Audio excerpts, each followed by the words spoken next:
ਆਪਾਂ file organisations ਕਰ ਰਹੇ ਸੀ ਜਿਨ੍ਹਾਂ ਦੇ ਵਿੱਚ ਅਸੀਂ ਸੀਕੁਐਂਸ਼ੀਅਲ ਫਾਈਲ ਆਰਗੇਨਾਈਜੇਸ਼ਨ ਡਿਸਕਸ ਕਰਿਆ ਹੈ। ਉਹ ਬੜਾ ਸਿੰਪਲ ਫਾਈਲ ਆਰਗੇਨਾਈਜੇਸ਼ਨ ਹੈ। ਰਿਕਾਰਡ ਐਕਸੈਸ ਕਰਨੇ ਹੋਣ ਤਾਂ ਸੀਕੁਐਂਸ ਦੇ ਵਿੱਚ ਐਕਸੈਸ ਕੀਤੇ ਜਾਂਦੇ ਨੇ, ਪਰ ਉਹ ਬਿਗ ਫਾਈਲਸ ਦੇ ਲਈ ਸੂਟੇਬਲ ਨਹੀਂ ਹੈ। If we have thousands of records or lakhs of records, ਮੰਨ ਲਓ ਲੱਖਾਂ ਰਿਕਾਰਡ ਨੇ, ਉਹਨਾਂ ਦੇ ਵਿੱਚੋਂ ਕਿਸੇ ਰਿਕਾਰਡ ਤੇ ਜਾਣਾ ਹੈ ਤਾਂ ਉਹ ਬਹੁਤ ਟਾਈਮ ਲਾ ਲੇਗਾ। ਤਾਂ ਅਲਟਰਨੇਟਿਵਲੀ ਸਾਡੇ ਕੋਲੇ ਕੁਝ ਫਾਸਟ ਫਾਈਲ ਆਰਗੇਨਾਈਜੇਸ਼ਨਸ ਨੇ ਜੋ ਵੱਡੇ ਡਾਟਾਬੇਸਿਸ ਦੇ ਵਿੱਚ ਅਸੀਂ ਯੂਜ਼ ਕਰਦੇ ਹਾਂ। ਉਹਨਾਂ ਚੋਂ ਇੱਕ ਹੈ ਹੈਸ਼ ਜਾਂ ਡਾਇਰੈਕਟ ਫਾਈਲ ਆਰਗੇਨਾਈਜੇਸ਼ਨ। ਇਸ ਦੇ ਵਿੱਚ ਅਸੀਂ ਕੀ ਕਰਦੇ ਹਾਂ, ਜਿਵੇਂ ਆ ਡਾਟਾ ਰਿਕਾਰਡਸ ਨੇ, R1 ਹੈ, R3, R6, R4, ਇਹਨਾਂ ਦਾ ਕੋਈ ਆਰਡਰ ਨਹੀਂ ਹੈ। ਦੇਖੋ R1 ਤੋਂ ਬਾਅਦ R3 ਆ ਗਿਆ, ਫਿਰ 6, ਫਿਰ 4, ਫਿਰ 5 ਆ ਗਿਆ।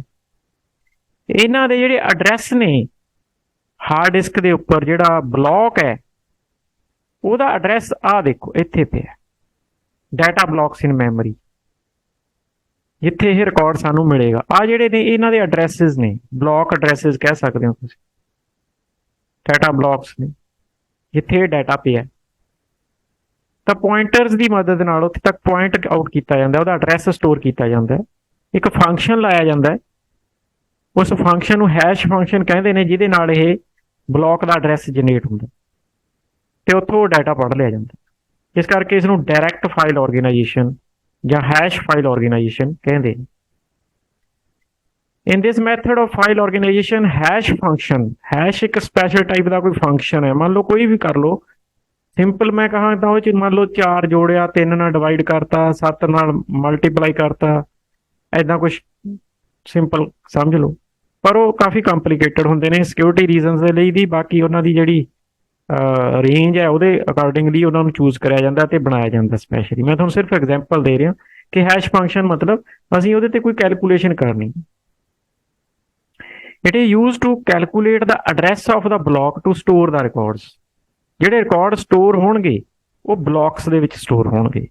ਬਲੌਕਸ ਦੇ ਵਿੱਚ ਸਟੋਰੇਜ ਵੰਡੀ ਹੁੰਦੀ ਹੈ ਤੇ ਉਹ ਐਡਰੈਸ ਜਨਰੇਟ ਕਰਿਆ ਜਾਏਗਾ ਹੈਸ਼ ਫੰਕਸ਼ਨ ਦੀ ਮਦਦ ਨਾਲ। The hash function can be any simple or complex mathematical function, ਕੋਈ ਵੀ ਫੰਕਸ਼ਨ ਹੋ ਸਕਦਾ ਹੈ। The hash function is applied on some columns or attributes, ਜਾਂ ਤਾਂ ਕੀ ਦੇ ਉੱਤੇ ਜਾਂ ਨਾਨ ਕੀ ਕਾਲਮਸ ਤੇ, to get the block address. ਮੰਨ ਲਓ ਰੋਲ ਨੰਬਰ ਅਤੇ ਨੇਮ ਇਹ ਰਿਕਾਰਡ ਦੇ ਵਿੱਚ ਹੈ, ਵੀ ਇੱਕ ਰੋਲ ਨੰਬਰ ਹੈ, ਇੱਕ ਨੇਮ ਹੈ। ਰੋਲ ਨੰਬਰ ਨੂੰ ਅਸੀਂ ਕੀ ਕਹਿ ਦਾਂਗੇ, ਨੇਮ ਨੂੰ ਅਸੀਂ ਨਾਨ ਕੀ ਕਾਲਮ ਕਹਿ ਦਾਂਗੇ। ਜੇ ਤੁਸੀਂ ਹੈਸ਼ ਫੰਕਸ਼ਨ ਰੋਲ ਨੰਬਰ ਤੇ ਲਾ ਰਹੇ ਹੋ ਫਿਰ ਤਾਂ ਉਹ ਹੋ ਗਿਆ ਕੀ ਕਾਲਮ ਤੇ, ਜੇ ਤੁਸੀਂ ਨੇਮ ਤੇ ਲਾ ਰਹੇ ਹੋ ਫਿਰ ਹੋ ਗਿਆ ਨਾਨ ਕੀ ਕਾਲਮ ਤੇ। ਕੀ ਦਾ ਮਤਲਬ ਹੈ ਪ੍ਰਾਇਮਰੀ ਕੀ, ਜੋ ਡੁਪਲੀਕੇਟ ਨਹੀਂ ਹੋ ਸਕਦੀ। Hence each record is stored randomly irrespective of the order they come. ਦੇਖੋ ਇੱਥੇ ਕੋਈ ਆਰਡਰ ਨਹੀਂ ਹੈ, ਹਰੇਕ ਰਿਕਾਰਡ ਰੈਂਡਮਲੀ ਸਟੋਰਡ ਹੈ। 1 ਤੋਂ ਬਾਅਦ 3 ਹੈ, 3 ਤੋਂ ਬਾਅਦ 6 ਹੈ, ਫਿਰ 4 ਹੈ, ਕੋਈ ਆਰਡਰ ਨਹੀਂ। Hence this method is also known as direct or random file organisation. ਕਿਉਂਕਿ ਰਿਕਾਰਡ ਰੈਂਡਮਲੀ ਪਏ ਨੇ, ਉਹਨਾਂ ਦਾ ਕੋਈ ਆਰਡਰ ਨਹੀਂ ਹੈ, ਇਸ ਕਰਕੇ ਇਹਨੂੰ ਰੈਂਡਮ ਫਾਈਲ ਜਾਂ ਡਾਇਰੈਕਟ ਫਾਈਲ ਆਰਗੇਨਾਈਜੇਸ਼ਨ ਕਹਿੰਦੇ। ਹੈਸ਼ ਫਾਈਲ ਆਰਗੇਨਾਈਜੇਸ਼ਨ ਤਾਂ ਕਹਿੰਦੇ ਆ ਕਿਉਂਕਿ ਇਹਨਾਂ ਤੇ ਹੈਸ਼ ਫੰਕਸ਼ਨ ਲਾ ਕੇ ਬਲੌਕ ਦਾ ਐਡਰੈਸ ਜਨਰੇਟ ਕੀਤਾ ਜਾਏਗਾ। If the hash function is generated on Ki column, ਮਤਲਬ ਮੰਨ ਲਓ roll number, then that column is called hash key, and if the hash function is generated on non key column then that column is called hash column। ਜਿਵੇਂ ਨੇਮ ਤੇ ਮੰਨ ਲਓ ਆਪਾਂ ਨੇ hash function ਲਾਤਾ ਤਾਂ ਨੇਮ ਨੂੰ ਅਸੀਂ ਹੈਸ਼ ਕੀ ਨਹੀਂ ਕਹਾਂਗੇ, ਹੈਸ਼ ਕਾਲਮ ਕਹਾਂਗੇ। ਕਿਵੇਂ ਕੰਮ ਕਰਦਾ ਹੈ, when a record has to be retrieved, ਮੰਨ ਲਓ ਰੀਡ ਕਰਨਾ ਤੁਸੀਂ record, based on the hash key column, the address is generated and directly from that address the whole record is retrieved। ਆਹ ਰਿਕਾਰਡ ਹੈ, ਮੰਨ ਲਓ ਆਹ ਰਿਕਾਰਡ ਹੈ, ਇਸ ਰਿਕਾਰਡ ਦੇ ਉੱਤੇ ਹੈਸ਼ ਫੰਕਸ਼ਨ ਲਾਵਾਂਗੇ, ਐਡਰੈਸ ਜਨਰੇਟ ਹੋਏਗਾ, ਉਹ ਐਡਰੈਸ ਤੇ ਜਾ ਕੇ ਪੂਰਾ ਰਿਕਾਰਡ ਮਿਲ ਜਾਏਗਾ। ਮੰਨ ਲਓ ਆਹ ਰਿਕਾਰਡ ਰੀਡ ਕਰਨਾ, ਇਸ ਤੇ ਇਹ ਕੀ ਕਾਲਮ ਹੈ, ਕੀ ਦੇ ਉੱਤੇ ਅਸੀਂ ਹੈਸ਼ ਫੰਕਸ਼ਨ ਲਾਵਾਂਗੇ, ਐਡਰੈਸ ਜਨਰੇਟ ਹੋਏਗਾ, ਉਸ ਐਡਰੈਸ ਤੇ ਸਾਨੂੰ ਇਸ ਦਾ ਪੂਰਾ ਰਿਕਾਰਡ ਮਿਲ ਜਾਏਗਾ। ਇਹ ਤਰੀਕਾ ਹੈ। Here no effort to traverse through the whole file, Similarly, when a new record has to be inserted, the address is generated by hash key and the record is directly inserted. ਨਵਾਂ record insert ਕਰਨਾ ਜਿਵੇਂ ਆ ਨੀਚੇ ਦਿਖਾਇਆ ਹੋਇਆ R2 ਤੇ hash function ਲਾਵਾਂਗੇ, ਇੱਕ ਐਡਰੈਸ ਜਨਰੇਟ ਹੋਏਗਾ, ਉਸ ਐਡਰੈਸ ਤੇ ਇਸ ਦਾ ਰਿਕਾਰਡ ਸਟੋਰ ਕਰ ਦਿਆਂਗੇ। ਬਾਅਦ 'ਚ ਜਦੋਂ ਰੀਡ ਕਰਨਾ ਹੈ ਉਹੀ ਕੰਮ ਫਿਰ ਇਹਦੇ ਉੱਤੇ ਹੈਸ਼ ਫੰਕਸ਼ਨ ਲਾਵਾਂਗੇ, ਐਡਰੈਸ ਜਨਰੇਟ ਹੋਏਗਾ, ਉੱਥੋਂ ਅਸੀਂ ਇਹ ਰਿਕਾਰਡ ਰੀਡ ਕਰ ਲਾਂਗੇ। Same is the case with update and delete, change ਕਰਨ ਵੇਲੇ ਵੀ ਅਪਡੇਟ ਕਰਨ ਵੇਲੇ ਵੀ there is no effort for searching the entire file, non sorting the file. ना तो फाइलों को सॉर्ट करने की लोड़ पैंदी है, ना ही सारी फाइल को सर्च करना पैंदा जिवें सीक्वेंशियल च सारी फाइल सर्च करनी पैंदी सी। So each record will be stored randomly in the memory. इसनूं होर इंप्रूव करके बनाया गया है index sequential access method, ISAM, index sequential access method. ਇਹਦੇ ਵਿੱਚ ਰਿਕਾਰਡ ਦੇ ਨਾਲ एड्रैस भी है, जिस एड्रैस पे जाना है। तो स्पेस ज़्यादा ऑक्यूपाई करेगा पर इसके अपने फायदे नहीं। This is an advanced sequential file organization method. ਇਹਦੇ ਵਿੱਚ ਆ ਜਿਹੜੀ ਕੀ ਹੋਏਗੀ ਇਹ ਸੌਰਟਡ ਹੋਏਗੀ। ਆ ਦੇਖੋ R1 ਤੋਂ ਬਾਅਦ 3 ਹੈ, ਫਿਰ 4 ਹੈ, ਫਿਰ 5 ਹੈ, ਫਿਰ 8 ਹੈ, ਆਰਡਰ ਦੇ ਵਿੱਚ ਹੋਣਗੇ ਤਾਂ ਜੋ ਪਾਰਟਿਕੂਲਰ ਰਿਕਾਰਡ ਜਿਹੜੀ ਕੀ ਹੈ ਕੀ ਲੱਭਣੀ ਸੌਖੀ ਹੋ ਜਾਵੇ। ਉਸ ਕੀ ਤੋਂ ਫਿਰ ਐਡਰੈਸ ਲੈ ਕੇ ਪੂਰਾ ਰਿਕਾਰਡ ਮਿਲ ਹੀ ਜਾਏਗਾ, ਪਰ ਕੀ ਲੱਭਣੀ ਸੌਖੀ ਹੋ ਜਾਏ ਆਰਡਰ ਦੇ ਵਿੱਚ ਹੋਵੇ। ਰੇਂਜ ਤੇ ਵੀ ਸਰਚ ਹੋ ਸਕਦੀ ਹੈ। Here records are sorted in order of the primary key in the file. Using the primary key the records are sorted. ठीक है, for each primary key an index value is generated. हरेक primary key दे लई एक index बनया, index है मतलब address है, and mapped to the record. This index is nothing but the address of the record in the file. किवें काम करदा है?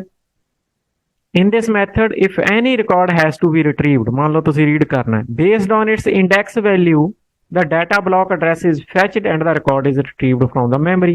आज मैं पिछे दसिया जिहड़ा भी रिकॉर्ड रीड करना है, मान लो आ करना है, ਇਹਦਾ एड्रैस इत्थों ही फैच हो जाएगा, इस एड्रैस ते जाओगे पूरा रिकॉर्ड मिल जाएगा। हुण ਇਹਦੇ फायदा की है? since each record has its data block address, searching for a record in the larger database is easy and quick। ਹਰੇਕ ਦਾ एड्रैस ਉਹਦੇ ਨਾਲ ਹੀ स्टोर ਹੋਇਆ ਹੋਇਆ। There is no extra effort to search the record, but both proper primary key has to be selected to make IASM efficient। Primary key ਤੇ ਅਸੀਂ ਇਸ ਨੂੰ use करते हैं ज़्यादातर, मतलब जिवें रोल नंबर है primary key। This method gives flexibility of using any column as a key field and index will be generated based on that। ਜਿਹੜੇ ਮਰਜ਼ੀ column ਤੇ ਤੁਸੀਂ ਇਸ ਦੀ indexing ਕਰ ਸਕਦੇ ਹੋ। In addition to the primary key and its index, we can have index generated for other fields too। Roll number तो बिना असीं नेम ते एड्रैस ते सिटी ते इन्हां ते भी चाहे तुसीं इंडैक्स बना लो, पर असीं इंडैक्स ज़्यादातर ਉਹਦੇ ਤੇ ਬਣਾਉਂਦੇ ਆ ਜਿਹਦੇ ਤੇ ਅਸੀਂ सर्च करना होवे। Hence searching becomes more efficient if there is search based on the columns other than primary key। मान लो नेम ते सर्च करना तुसीं तो नेम ते इंडैक्स बनाने का फायदा है, फिर रोल नंबर दे नहीं होना फायदा जी, क्योंकि सर्च तुसीं नेम ते करना है। It supports range retrieval. Range हुंदी है भी इन्ने तो इन्ने तक, जिवें मान लो रोल नंबर 35 तो लैके रोल नंबर 47 तक दे रिकॉर्ड लेने ने, तो 35 तो 47 क्योंकि वो सॉर्टड होणगे तो इकट्ठे मिल जाणगे। जिहड़ा अपना हैश फाइल ऑर्गेनाइजेशन है वो चो सॉर्टड नहीं सी। ISAM क्योंकि वो सॉर्टड ने तो इकट्ठे मिल जाएंगे क्योंकि वो एक ऑर्डर च पे। It supports range retrieval, partial retrieval of records, record दे part. Since the index is based on the key value we can retrieve the data for the given range values.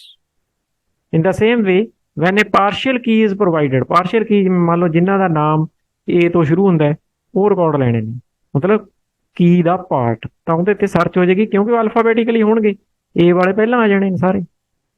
Provided से the student names starting with JA can also be searched easily. जिन्हां दा नाम JA तो शुरू होंदा है, जिन्हां दा नाम F तो शुरू होंदा है, कुछ भी आपां इदां दा सर्च कर सकते।